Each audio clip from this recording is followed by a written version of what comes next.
I'm Onnie Michalsky. I help moms. I am a wellness coach for moms who desperately need a break. I help moms step out of the superwoman mentality and into a life where they can be themselves, grow themselves, and love themselves.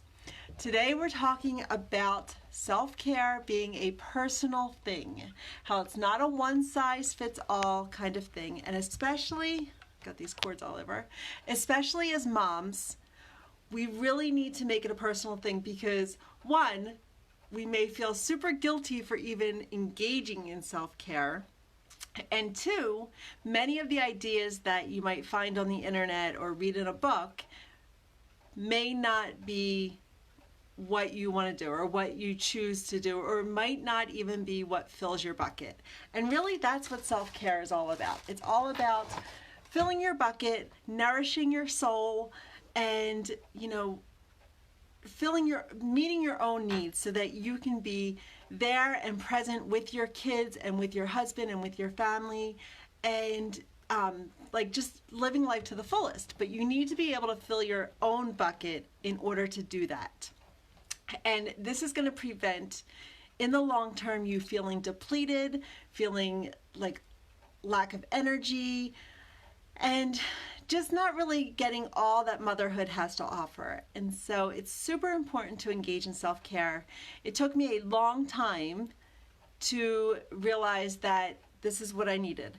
And it's really ironic that you need to focus on yourself in order to be a better mom, or to be a better wife, or friend, or neighbor, or daughter, or sister. In all of the hats that you wear, it takes turning in and focusing on yourself and making sure that you have what you need so that you can show up as your best self in all of the roles and all of the hats that you wear. So I've got my notes behind me. So there's lots of lists out there. Right before I came onto this video, and not even, I'm always checking out, what are some new ideas for self-care? Because a lot of times I'll do something, or I'll enjoy something, or I'll find something that I really that really fills my bucket, but then after a while I get bored with it and I'm not really into it anymore. And so instead of giving up altogether and saying, oh, forget it, let me just go back to how things were, I'm always open to new ideas, and I want to encourage you to do as well. If you find a list of ideas that you like, of ideas that somebody put out, I want you to look down that list and start creating your own list of ideas that are going to be specific to your needs. I've seen I'm trying to think of some ideas that I've seen on some self-care lists that really are not my thing. They're not my jam. Like taking a bubble bath. Yeah, it's relaxing. It's relaxing, but when I have time for myself, when I make time for myself, I'm not really thinking that I want to soak in a bubble bath. It's just not my thing. And I know that for a lot of women, that is very relaxing and satisfying. But to me, it's not. I'd rather read a book or go for a walk, or, there's lots of things that I do for self-care, and I've gone through that in different videos. But I really want to emphasize that, if you don't like getting massages or going out for ice cream, going for a walk, going to the movies or watching movies, you don't have to do that.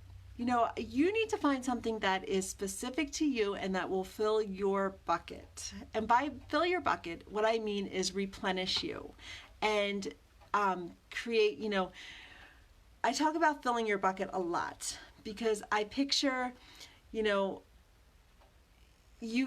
I picture the metaphor of, putting in you, or filling up, your soul with energy and going through like a rejuvenation.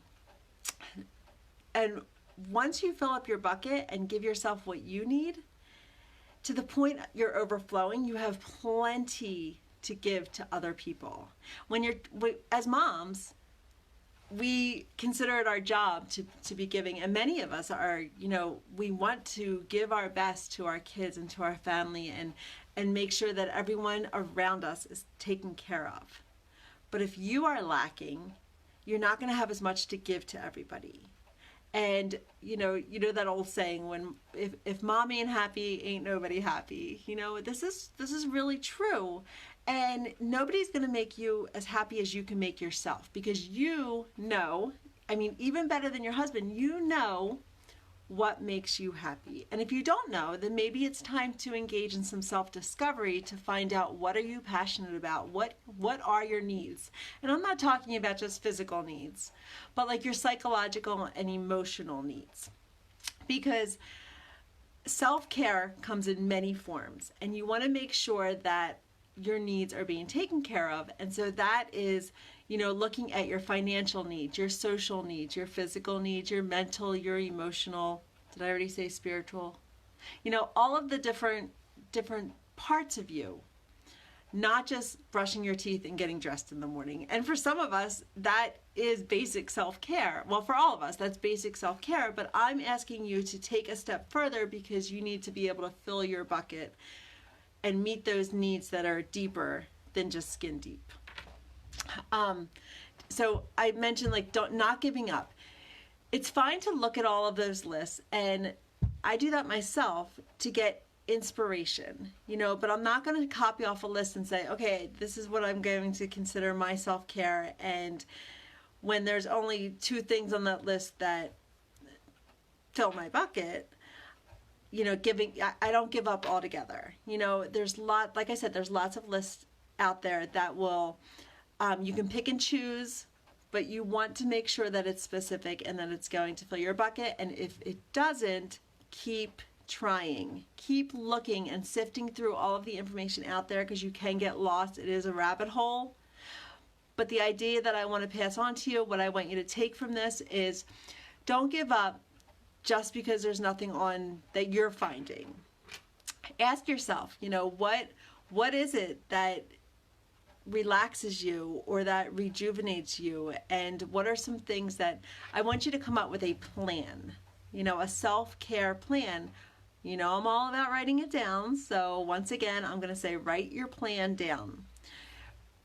What are at least 5 activities that you can include on your self-care plan?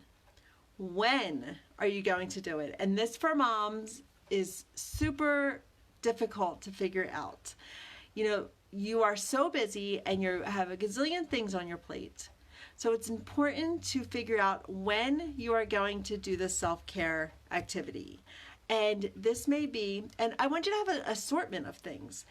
There's things that are less than 5 minutes that you can do. And there's also things that are, for an hour. Maybe you want to plan that hour thing for the weekend, or maybe once a month, engage in some kind of self-care activity that's going to take you a little longer. But plan to have something for yourself each day. And if that's too hard for you, focus on just having one self-care activity for once a week when you start out, because I promise you it will be reinforcing. Once you start turning that focus over to yourself just for 5 minutes and refilling your bucket and resetting, you're going to see that the benefits are going to ripple out to your family. 1, you're going to feel so much better. And 2, the rest of your family is going to benefit from your happiness. They're going to get the effects of it. And so just in that itself, it's going to be reinforcing. You're going to notice the changes, and it's going to make you want to engage again and again in self-care, because you're going to see that, you'll be able to take care of everyone around you so much better once your own bucket is full. But back to the plan. I want you to just figure out, what are you going to do? What's going to fill your bucket? When are you going to do this? And then I want you to look at the how. How are you going to overcome the obstacles that might creep up for you. So this might mean, your kid's going to come home with some homework, or, a kid's going to get sick, or, your husband might surprise you and ask you to do something, and by something.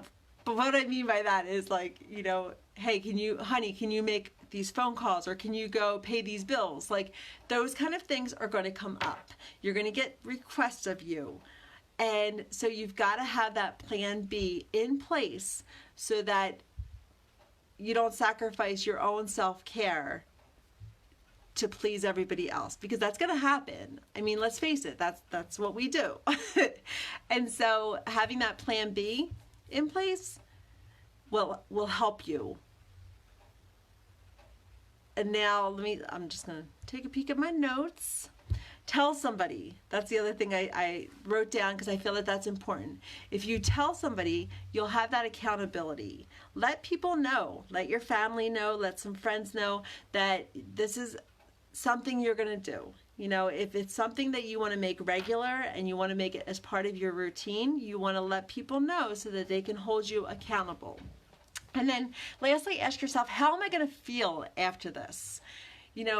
Yes, you may feel some guilt going into it, but how will I feel coming out of it? And the answer is going to be, you feel calmer, you feel more energetic, you feel refreshed, you feel ready to face what life throws at you. And so once you identify what it is, that the possibilities of how you're going to feel and how it's going to affect everyone, you're more likely to do it, and you'll also decrease that guilt that you may feel going into it. So asking yourself these questions will really help you.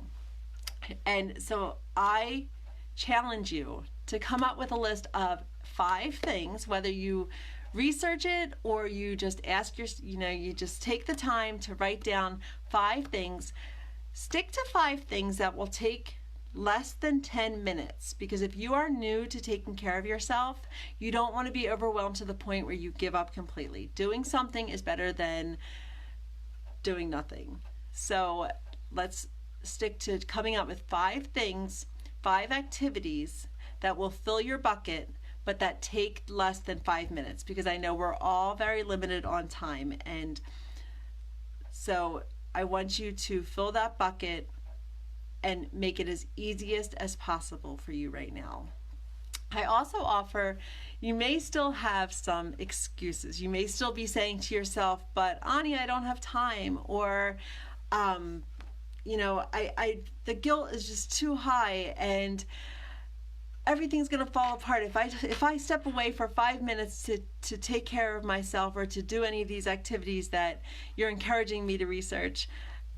Everything's gonna fall apart. My house is gonna be a mess and everything. And I know these excuses because I have said them too. I offer a free guide for moms that will help you look at what's going on with these excuses. What are the deeper challenges that you're facing right now? And in the guide, I show you how to get past those thoughts that you're having, because those are limiting thoughts, and this guide will help you get past them so that you can engage in self-care and discover all of the benefits of doing so.